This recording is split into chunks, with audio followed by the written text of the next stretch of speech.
Lemos então, com o favor de Deus, está aqui escrito em João no capítulo 5.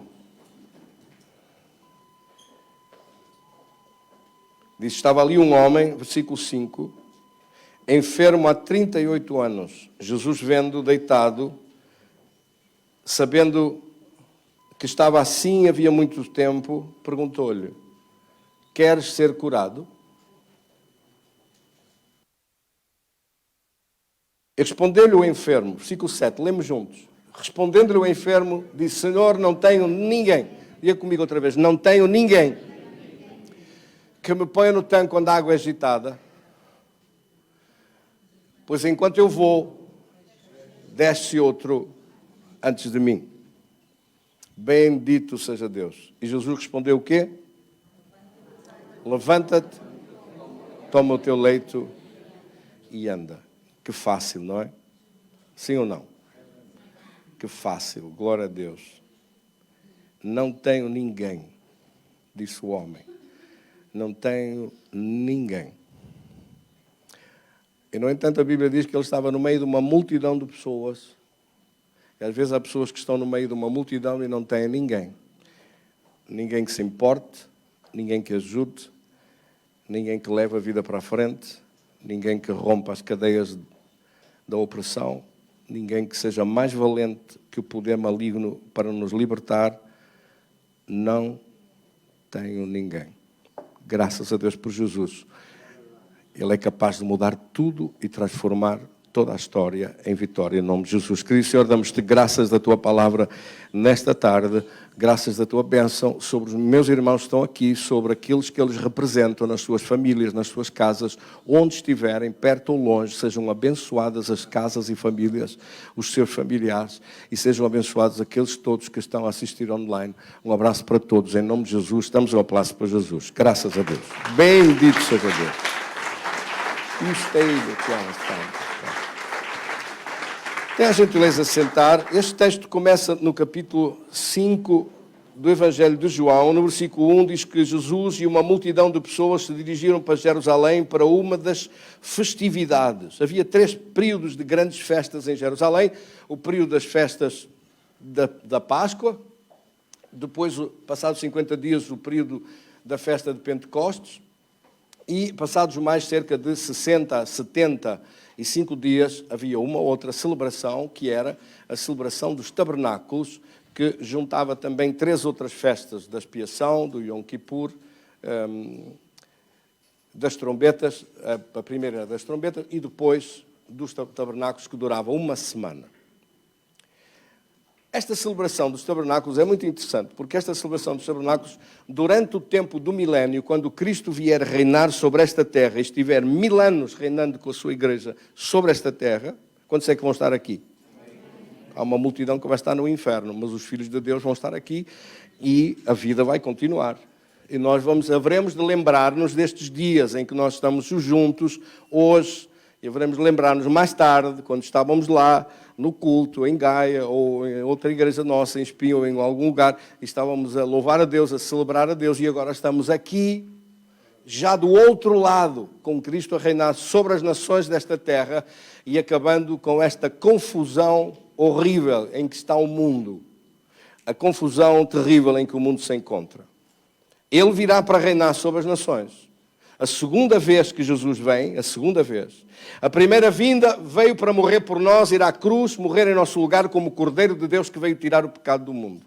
Mas a segunda vez que Ele vem, ninguém o vai cuspir, nem esbofetear, nem insultar, nem maltratar, nem fazer nada. Ele vem para tomar posse dessa terra e vem para reinar sobre esta terra como Rei de Reis e Senhor de Senhores. Amém. Glória a Deus.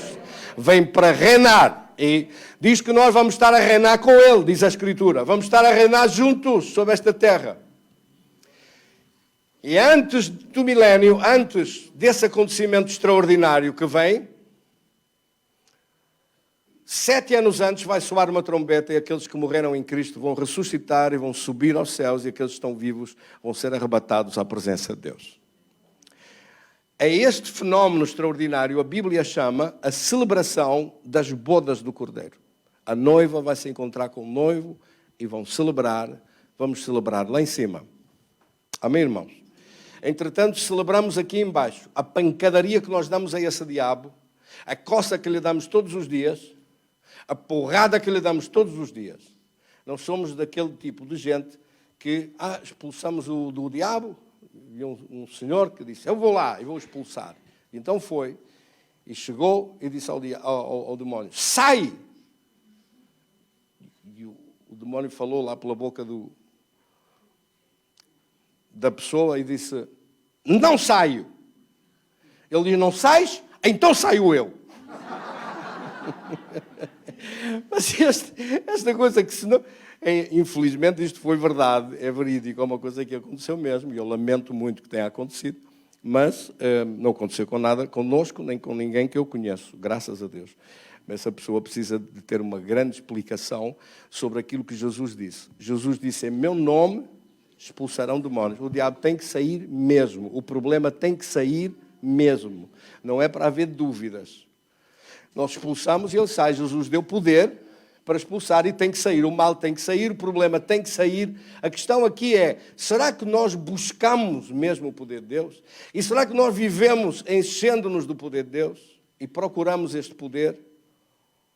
Ou vivemos uma vida oprimida, a ser arrastados pelo problema e não a vencer o problema? A ser dominados e não a ter domínio? A ser derrotados e não a ser vencedores? Porque esta questão é uma decisão que você tem que tomar. Deus fez provisão do poder e agora nós temos que tomar posse deste poder, enchermos-nos do seu poder para viver uma vida vitoriosa em nome de Jesus. Amém? Então, olhamos para esta palavra e percebemos que Jesus tinha dado poder e autoridade aos discípulos. Ao contrário das multidões, esse é o tema que nós estávamos a estudar antes e vamos avançar um pouco mais nele. No meio daquelas multidões que estavam oprimidos a sofrer, Jesus chamou discípulos e disse, estas multidões são como ovelhas desgarradas, pessoas que são arrastadas no meio das confusões, das angústias, das doenças, dos problemas e não têm domínio sobre a sua vida, não se enchem do poder de Deus, não buscam o poder de Deus no grau necessário para triunfar sobre toda a adversidade. A vida com Deus é uma vida com alguma exigência para ser vivida vitoriosamente. As pessoas que vivem uma vida com Deus superficial não conseguem descer à profundidade do poder de Deus necessário para vencer os obstáculos à sua frente. Não chega uma relação superficial com Deus. Não é suficiente alguma coisa que não tem nenhum sacrifício seu, nenhum esforço seu, não dá. Foi o próprio Senhor que disse, para que tu possas experimentar o melhor que Deus tem para ti. Quantos querem receber o melhor de Deus? Veja como começa esse texto. Em Romanos capítulo 12, no versículo 1. Rogo-vos, irmãos, pela compaixão de Deus, que apresenteis os vossos corpos em sacrifício vivo, santo e agradável a Deus, que é o vosso culto razoável. É razoável que faça isso. É bom que o faça. É inteligente que o faça. É esse o termo que ali está, que a melhor falta de uma melhor palavra para traduzir, colocaram racional. Mas não é racional o que está ali. É mais razoável que racional. Aliás, na Bíblia em inglês, da King James, diz reasonable. O vosso reasonable service. O vosso serviço racional, o vosso serviço razoável. O vosso serviço que é inteligente que o façam. É razoável que o faça, é de bom senso que o faça, é sensato que o faça, é inteligente que o faça. É uma mistura de inteligência, de sensatez, de bom senso, é de ser aconselhável. É aconselhável que o faça. E a seguir diz, e não vos conformeis, não se conforme. Não se conforme é não se conformar ao problema, não se conforme à dificuldade, não se conforme à doença, não se conforme à tribulação, não se conforme àquilo que o diabo lhe quer fazer. Se ele quer roubá-lo, não se conforme, não aceite o roubo. Se ele vem com uma doença, não se conforme com a doença. O conformismo é exatamente o oposto àquilo que Deus está a dizer não se conformar. Ao contrário, as religiões dizem, conforme-se, sofra. Outras religiões dizem, é o karma, você tem que sofrer. Outras religiões do cristianismo dizem, é a cruz, leva a sua cruz, seu desgraçado. Mas tudo isso é muito mau. Porque não é nada assim. A cruz não é isso. Agora, o sacrifício vivo, que a Bíblia fala aqui no início deste versículo 1, apresentai-vos em sacrifício vivo. É uma diferenciação em relação ao Velho Testamento, em que os sacrifícios eram trazidos e colocados no altar, era um animal morto. Matava-se o animal e punha-se no altar. Chegamos ao Novo Testamento e Deus diz, o que eu quero é um sacrifício vivo. Sacrifício vivo? Quem é o sacrifício vivo? Quem é o animal? Quem é o animal que vai ser apresentado no altar em sacrifício vivo? Sou eu, glória a Deus. Animal, entre aspas, somos nós que nos apresentamos em sacrifício vivo. É você que diz, vou à igreja, vou louvar a Deus, vou adorar em sacrifício vivo, vou fazer um jejum. É um sacrifício vivo. Você não morre, tenha calma. Mas é um sacrifício. Tirar tempo para orar. Se é só meia horita ou uma hora, não é um sacrifício muito grande. Agora, quando Deus nos chama para orar 5 horas, e você tem que cortar ao sono, tem que acordar muito cedo, quando Deus chama para fazer um jejum, se é um dia ou 2, não custa muito. Agora, quando Deus chama para fazer um jejum, 21 dias, 15 dias. Quando o jejum é sem comer nada, só água, é mais forte ainda. Dependendo das coisas que são necessárias, ele está a dizer, não há nada que esse inimigo queira fechar as portas, queira roubar os teus sonhos, queira atrapalhar a tua vida, que eu não abra vitória para ti, se tu te apresentares em sacrifício vivo, e ele quer dirigir qual é isso que você deve fazer. Como é que deve fazer. Aliás, este milagre acontece e começa por onde? Repare, há um homem que ali está, que deve ter clamado muitas vezes a Deus, dizendo, não tenho ninguém. A frase saiu logo rápida quando Jesus perguntou, queres ficar sarado? Queres ficar curado? O homem disse, não tenho ninguém. Era o que ele dizia todos os dias, não tenho ninguém. Não tenho ninguém e vem Deus aqui. Esta é a história, não de um homem, mas é a história da humanidade inteira. Não tenho ninguém que me livre desta escravidão. Não tenho ninguém que me livre destas garras de Satanás que querem me dominar e oprimir, que querem tomar controle da minha vida e me destruir. Não tenho ninguém. Enquanto nós não aprendemos isto, levamos pancada como um saco de boxe. Enquanto nós não entendemos estas coisas, apanhamos tanto pela vida fora que até dói. Até chegar um dia em que rasgam-se no olhar, abrem-se os nossos olhos e entendemos que há poder de Deus mais que suficiente e que acabou o domínio que o diabo podia ter contra a nossa vida, não vai mais ter domínio. Eu vou me encher do poder de Deus e vou atrás dele. Glória a Deus. Mas essa é uma decisão que cada um dos filhos de Deus deve tomar.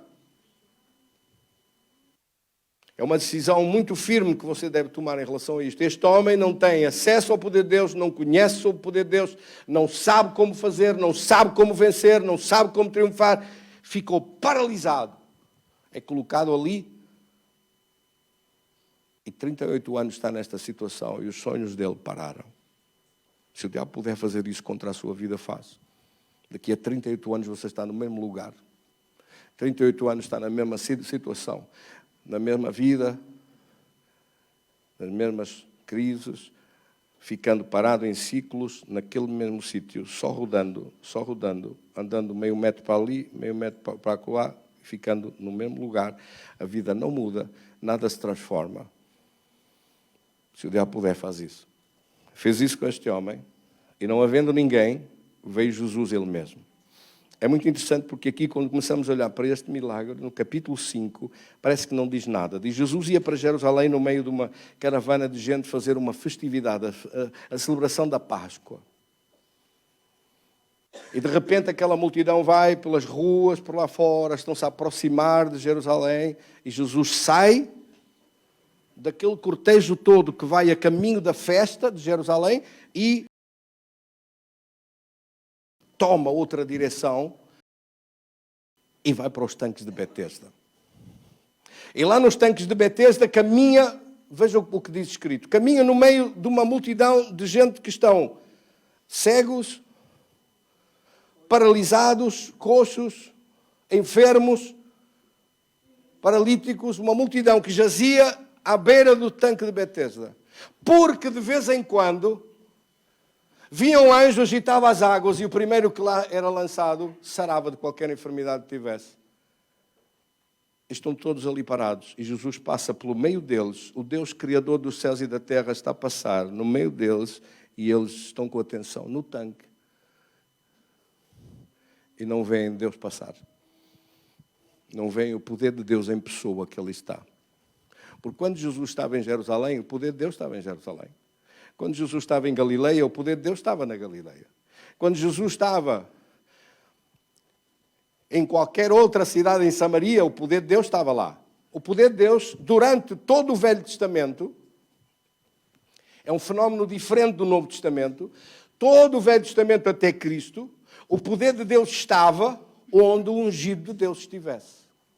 Onde estava Elias, estava o poder de Deus. Onde estava Eliseu, estava o poder de Deus. Eliseu movia-se para outra cidade, o poder de Deus ia com ele. A unção de Deus ia com ele.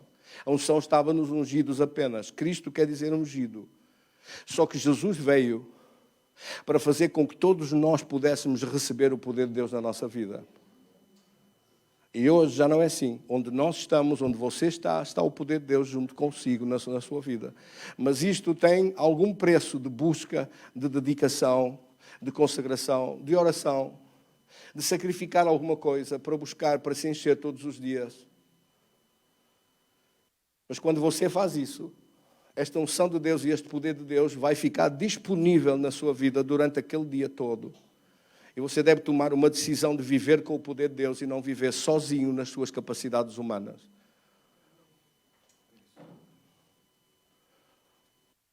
Quando Jesus chegou em frente a este homem, repare que Jesus foi dirigido pelo Espírito Santo, foi dirigido para lá. Jesus era sempre dirigido continuamente pelo Espírito Santo. E de repente ele sai do meio daquela multidão de gente que caminha para Jerusalém, desvia-se e vai para o tanque de Betesda, porque há um clamor lá que Deus ouviu. E há alguém que aqui estava nessa terra, nesse momento, capaz de dar resposta ao ladrão dos sonhos, que tinha entrado na casa daquele homem 38 anos antes e que tinha paralisado a sua vida. Pode ser que o diabo não esteja a paralisar algum sonho seu há 38 anos, mas se calhar paralisou há 10, ou há 5, ou há 2. Não espere mais. Toma uma decisão com Deus de dizer: eu sei que tu tens todo o poder para me livrar disto, para me dar a vitória, e eu não vou esperar nem mais um momento. Eu sei o que devo fazer, eu sei que tenho que apresentar a minha vida no altar do sacrifício, orando e buscando a tua presença. Eu vou me encher do teu poder e vou acabar com isto. Vou acabar com esse problema, vou acabar com essa doença, vou acabar com isso que está a paralisar os meus sonhos, a impedir a minha vida de chegar mais para diante, de triunfar sobre o mal. Eu vou me encher do poder de Deus. Você não pode ser apenas alguém que diz: eu acredito em Deus. Você tem que se mover para a frente para se encher do poder de Deus na sua vida. Amém, irmãos? Nós temos aqui casos na igreja tão lindos, tão bonitos. Para aqueles irmãos que não conhecem, este é que é o Gonçalo, que está ali. Está de chupeta o Gonçalo. Olá, Gonçalo. Ele não trouxe a viola dele hoje, mas ele costuma tocar viola em Valdecâmara quando nós vamos lá. O Gonçalo toca viola. O Gonçalo estava mal dos olhos, tinha uma operação para ser feita às vistas e sofreu algumas doenças. Quanto tempo é que ele sofreu isso? Perguntar à mamã. 3 meses, 4 meses? Mais? E, quase 1 ano. Onde é que disseram que iam operá-lo? Em que hospital era? Na Feira? No Hospital São Sebastião? Era lá? Estava marcada já a operação ou não? Estava? E o que é que aconteceu antes da operação? Você trouxe-o cá. E nós começamos a orar pelo Gonçalo. E aquele problema nas vistas dele desapareceu. Por isso o Gonçalo toca viola, canta, todo feliz. Eu deixo-o à vontade completamente, porque ele recebeu o milagre de Deus.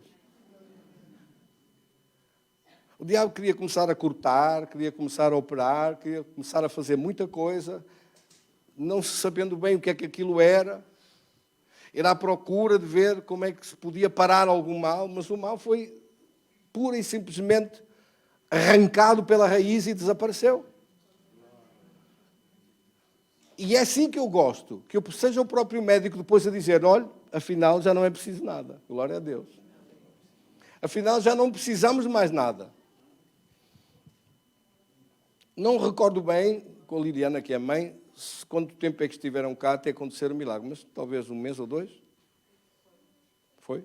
Entre 1 mês a 2 meses, fui orando, 1 mês e meio. 1 mês e meio a 2 meses. Oramos um dia, oramos outro dia, o Gonçalinho veio cá, oramos por ele, lembro dele estar ali, estar acolado de um lado para o outro, e ele hoje toca viola, canta, tudo, é uma maravilha.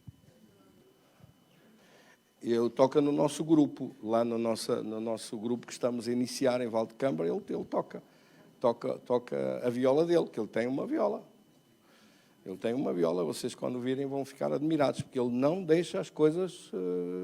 Ele é muito concentrado, muito compenetrado, e ele é muito abençoado. Glória a Deus. Glória a Deus. Amém?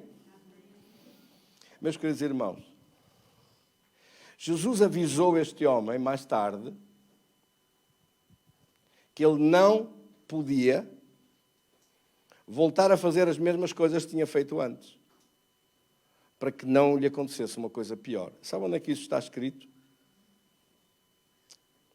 Não voltes a pecar, disse ele, João capítulo 5, versículo 14. Jesus encontrou-o mais tarde no templo e disse, não voltes a viver como vivias antes. Não voltes a pecar como pecavas antes.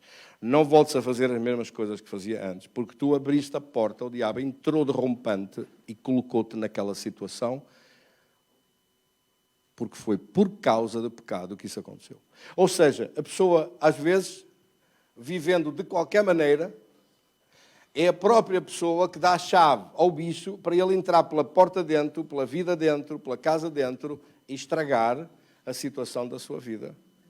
Ou trazendo doenças, ou trazendo angústias e opressões, é preciso parar de viver fora daquilo que é perfeito com Deus. Amém?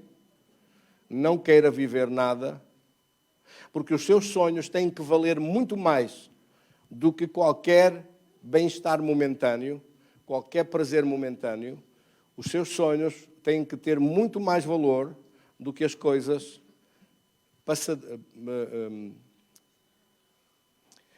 de passagem, as coisas de conveniência momentânea. Os seus sonhos têm que ter muito mais valor para você poder triunfar sobre eles em nome de Jesus. Glória a Deus. Meus queridos irmãos, quando este homem disse, eu não tenho ninguém que resolva, não tenho ninguém que se importe, não tenho ninguém que me ajude.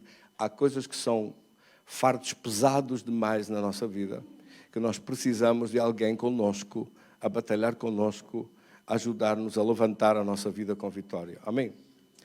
Aquilo que mais me surpreende nesta passagem da Bíblia é como é que Jesus passa no meio daquela multidão de gente doente. Eles veem aquele paralítico que lá é posto durante tantos anos a levantar-se, a pegar no catre dele, enrolar aquilo, pôr ao ombro e sair, e ninguém lhe deu um grito, ninguém chamou por Jesus, ninguém disse nada, deixaram-se ficar todos quietos no mesmo sítio. Às vezes a vida paralisa as pessoas, paralisa a iniciativa, paralisa até as próprias coisas que a pessoa vê. Está a ver o milagre e já nem acredita em nada de tão mal que está, tão desanimado que está. Os únicos que têm ali escusa naquele grupo de doentes que ali estão são os cegos que não viram. Agora os paralíticos que lá estavam, os coxos que lá estavam, os leprosos que lá estavam, alguém que lá estava no meio, que não reagiu, que não fez nada quando viu aquele homem levantar-se e caminhar, não tomaram decisão nenhuma, não fizeram nada, deixaram-se continuar a estar na mesma. Meu Deus, fica assim. Vamos continuar assim, vamos ficar assim. As pessoas chegam a um ponto em que já aceitam tudo, já não mudam nada, já não perdem toda a sua ambição, já não têm mais sonhos, já não têm mais esperança, já não têm mais expectativa de coisa nenhuma. E isso é mais que mau, é horrível. O próprio dono do anjo que vinha agitar as águas, o próprio dono das águas, o Criador de tudo, estava ali e ninguém reparou e ninguém valorizou a sua presença. O mesmo Senhor que curou o paralítico é o mesmo Deus que continua a curar hoje e é o mesmo Deus ontem, hoje e eternamente. Hebreus capítulo 13, versículo 8 diz que Ele é o mesmo Deus ontem, hoje, eternamente. Deus não muda. Deus não mudou. Deus não tem mudança nenhuma. Ele fazia as coisas antes e faz hoje. Não acredito nas teorias religiosas que dizem Deus antes curava, mas agora já não cura mais. Era só para o tempo dos apóstolos. Quando uma religião diz uma coisa destas, é logo pô-la de parte. Não presta. Uma religião dessas, ou uma igreja dessas, ou um pregador desses, ou alguém que diz uma coisa destas, não conhece a Bíblia. Leia comigo, Hebreus 13, 8. Jesus Cristo é o mesmo. Tem que mudar a outra tradução. Jesus Cristo é o mesmo ontem, hoje... Mas está confuso, está a ver? Não está organizado isto. Jesus Cristo é o mesmo ontem, hoje, eternamente. Mais uma vez, Jesus Cristo é o mesmo... Quando nós falamos de Jesus a alguém, não podemos dizer que Jesus é uma pessoa diferente daquilo que é. Como de mim, você olha para mim e diz, conhece o pastor Leonel? Conheço. É um tipo que tem 2,10 metros, é completamente careca e é todo musculoso. Parece um monstro das bolachas. E todo branquinho. Não dá para falar da mesma pessoa, porque eu conheço e ele não tem 2,10 metros, não é todo careca e todo musculoso e um monstro das bolachas. É outra pessoa, você está a falar de outra pessoa. Quando alguém apresenta um Cristo que já não faz nada hoje, não é o mesmo. Quando alguém fala de um Jesus que já não responde hoje às necessidades da vida, não está a falar do mesmo. Quando diz que ele hoje não faz nada, então é outro. Porque o mesmo, que é o mesmo ontem, hoje e eternamente, tem que fazer as mesmas coisas que fazia antes. E essa é a sua expectativa, a sua fé tem que estar colocada no mesmo Deus que no passado fazia, faz hoje. Que respondia antes, responde hoje. Que sarava antes, sara hoje. Que curava e transformava a nossa vida e restaurava os sonhos antes, restaura hoje. Em nome de Jesus. Amém, irmãos? As obras que Deus faz são as mesmas que fazia. E a sua expectativa é a sua fé. Você tem que ter essa mesma expectativa. O que ele fazia antes, ele faz hoje. E você encontrou, descobriu que há alguém que se importe, que há alguém que ajuda e que há alguém que é capaz de pegar num problema que para nós é difícil demais ou impossível e torná-lo uma realidade na nossa vida. Amém? Tornar a vitória, fazer aparecer a vitória. Eu não preciso saber tudo como é que Deus faz. Eu só tenho que acreditar que Deus faz mesmo. Eu tenho que crer que Deus faz mesmo. Eu não preciso de saber a minúcia, como é que operou, como é que fez isso, em que células é que foram mudadas, que órgãos é que foram tocados, que coisas é que foram criadas de novo, o que é que faltava naquele organismo para aparecer tudo. Você não precisa de ser médico. Você só precisa de ter fé em Deus. Só precisa de acreditar em Deus. Só precisa de confiar que Deus é poderoso para fazer tudo. Ainda mais e melhor do que aquilo que você pediu ou do que aquilo que está a pensar. E manter-se firme nessa declaração da sua fé, em nome de Jesus. Meus queridos irmãos, estamos mesmo a terminar o nosso culto nessa palavra que eu vou guardar aqui, nesses pedidos de oração que vocês me fizeram chegar. Alguns, eu começo amanhã de madrugada, muito cedo, a orar, e vou começar a orar pelas vossas fichas. Se quiser me entregar alguma coisa escrita, se quiser fazer-me chegar hoje, é só pedir aos assistentes, eles passam por aí, entregam-lhe folhinhas dessas, você escreva o seu nome, escreva o seu pedido e eu vou estar a começar a orar estes dias seguidos pelos seus pedidos. Amém? E quero que você me diga alguma coisa das situações que está a enfrentar ou a batalhar e como Deus está a mudar tudo. Em nome de Jesus. Tenha a gentileza de ficar de pé. Aqueles que estão aqui a primeira vez, não vá embora sem eu poder ter o prazer de cumprimentá-lo e orar consigo um momento. Se alguém precisar de falar comigo algum assunto ou apresentar algum tema de oração que precise de resposta, vamos orar juntos. Amém? Levante suas mãos para o alto e diga comigo: Senhor, eu te dou graças deste privilégio de estar na tua presença, de poder adorar o teu nome, de poder louvar o teu nome, de tu fazeres derramar a tua unção, o teu poder, a tua transformação em vitória. Faz manifestar a tua bênção sobre as casas e famílias que estão aqui representadas neste dia, Senhor. Manifesta a tua unção e o teu poder, pois nós precisamos ser restaurados, renovados em teu poder, fortalecidos em tua presença. Qualquer enfermidade que aí estiver está condenada a desaparecer. Todo sintoma, toda a dor e toda a doença está condenada a desaparecer em nome de Jesus. É a ti que nós entregamos. Diga comigo: entrego todo o fardo pesado, entrego toda a preocupação, entrego em nome de Jesus toda a angústia, toda a dor, todo o sofrimento. Declaro a minha fé no teu nome e no teu poder para ser sarado, curado e livre.